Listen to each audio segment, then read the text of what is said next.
The snail. আজকের ভিডিওতে আমরা এই কবিতাটির সমস্ত প্রশ্নোত্তর, গ্রামার এবং রাইটিং নিয়ে আলোচনা করব। Choose the correct alternative to complete the following sentences. নিচের বাক্যগুলিকে সম্পূর্ণ করার জন্য সঠিক বিকল্পটি বাছো। প্রথম প্রশ্ন, with the slightest touch the snail shrinks into its house with. সামান্যতম স্পর্শে শামুকটি তার ঘরের মধ্যে কুঁকড়ে ঢুকে যায়। ডিসপ্লিজার বিরক্তিতে, প্লিজার আনন্দে, পেন যন্ত্রণায়, সারপ্রাইজ বিস্ময়ে। সঠিক উত্তর কি হবে? সঠিক উত্তর হচ্ছে ডিসপ্লিজার। অত্যন্ত বিরক্তির সাথে যখন সামান্যতম স্পর্শ করা হয় শামুকটিকে, সে তার ঘরের মধ্যে ঢুকে যায় কুঁকড়ে। Next question, in it's house the snail lives with. তার ঘরে শামুকের সঙ্গে বাস করে পেরেন্টস মা বাবা, ফ্রেন্ডস বন্ধুরা, রিলেটিভস আত্মীয় স্বজন, নো ওয়ান কেউই নয়। সঠিক উত্তর কি হবে? সঠিক উত্তর হচ্ছে নো ওয়ান, কেউ না। শামুকটি তার ঘরে একাই থাকে। No one lives with the snail. এরপর আমরা পরের প্রশ্নতে যাব। State whether the following statements are true or false. নিচের বাক্যগুলি সত্যি না মিথ্যা সেটি বলতে হবে।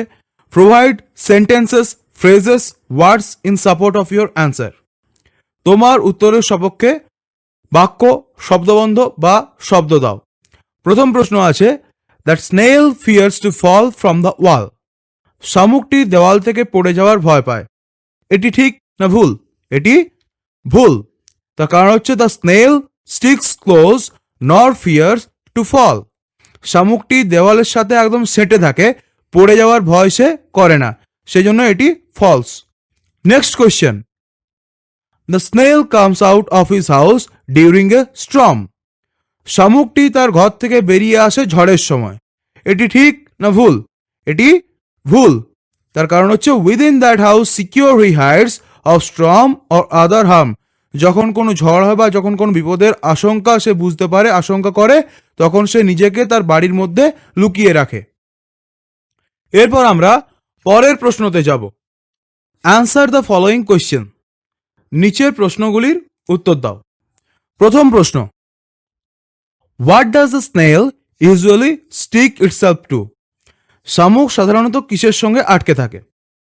Answer, the snail usually stick itself to a grass, leaf, fruit or a wall. শামুকটি সাধারণত ঘাস, পাতা, ফল অথবা দেওয়ালের সাথে নিজেকে আটকে রাখে বা আটকে থাকে। Next question, what makes the snail well satisfied. শামুক পরিপূর্ণভাবে পরিতৃপ্ত হয় কিসে?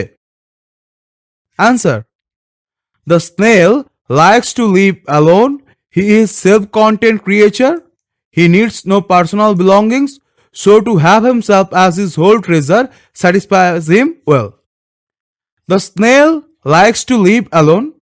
শামুকটি একা থাকতে পছন্দ করে। He is a self-content creature. সে আত্মতৃপ্তি প্রাণী। He needs no personal belongings.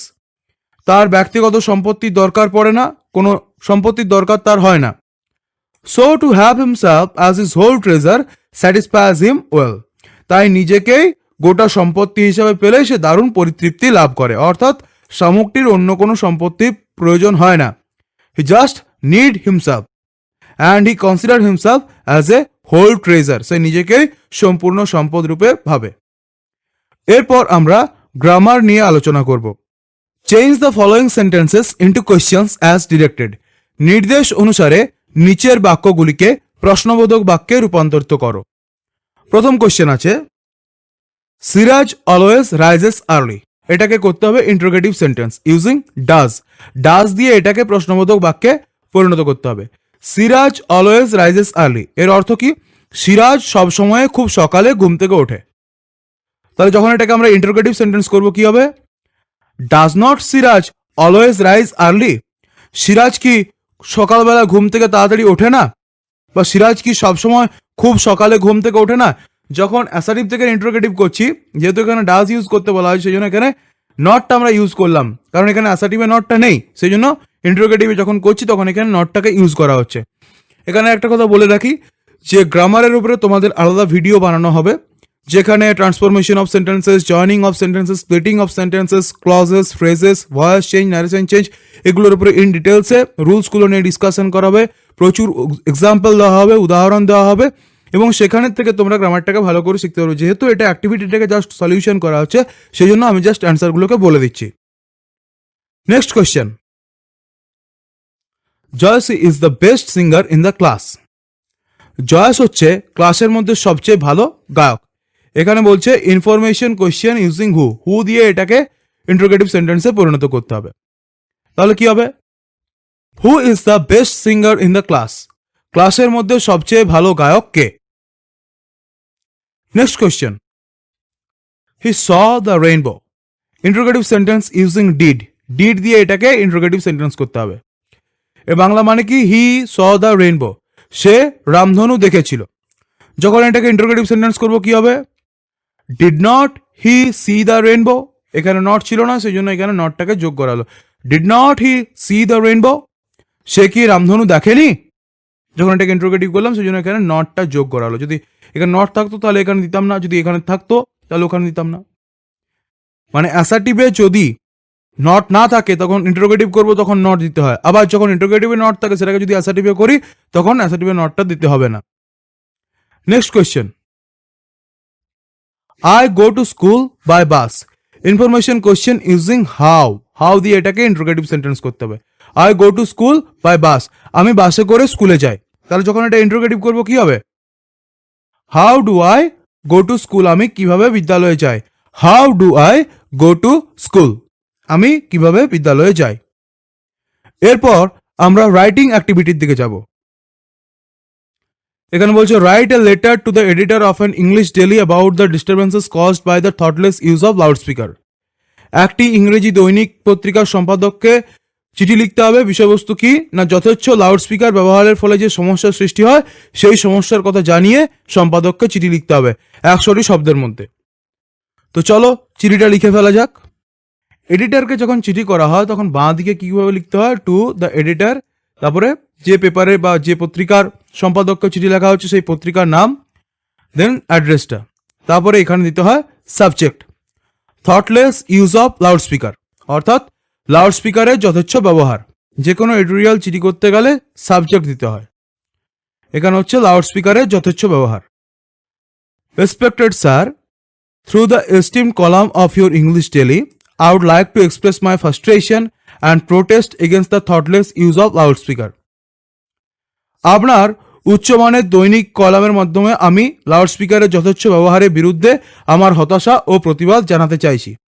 Frustration মানে হচ্ছে হতাশা, প্রোটেস্ট মানে হচ্ছে প্রতিবাদ। Different types of pollution have made out life on this earth intolerable. Made out হবে না, এটা মেড আওয়ার হবে। ডিফারেন্ট টাইপস অফ পলিউশন, বিভিন্ন ধরনের দূষণ আমাদের জীবনকে নাজেহাল করে তুলেছে এই পৃথিবীতে। ইনটলারেবল মানে হচ্ছে অসহ্য, দুর্বিষহ করে তুলেছে আমাদের জীবনকে। Sound pollution is one of them, এদের মধ্যে একটি হচ্ছে শব্দ দূষণ। Yes, everyone has the right to enjoy his her freedom in our country. হ্যাঁ, প্রত্যেকটি মানুষেরই এই দেশে স্বাধীনভাবে বসবাস করার অধিকার আছে। But again no one has the right to harm others, কিন্তু আবার অন্য কারো ক্ষতিসাধন করারও অধিকার কারণ নেই। In different festivals and political campaigns loudspeakers are used, but it should be kept in mind that there is a permissible legal decibel limit. যে কোনো ধরনের অনুষ্ঠানে, উৎসবে, সেটা রাজনৈতিক হোক বা যে কোনো ধরনের সামাজিক অনুষ্ঠান হোক, আমরা দেখি যে প্রচণ্ড জোরে লাউডস্পিকার ব্যবহার করা হয়, কিন্তু এটা মনে রাখতে হবে যে শব্দের একটা অনুমোদিত বৈধ সীমা আছে, একটা লিমিটেড ডেসিবেল আছে, একটা লিগাল লিমিটেড ডেসিবেল করা হয়েছে যে শব্দ সীমার মধ্যে লাউডস্পিকারটাকে ইউজ করতে হবে, তার বেশি শব্দের বেশি বাজানো চলবে না।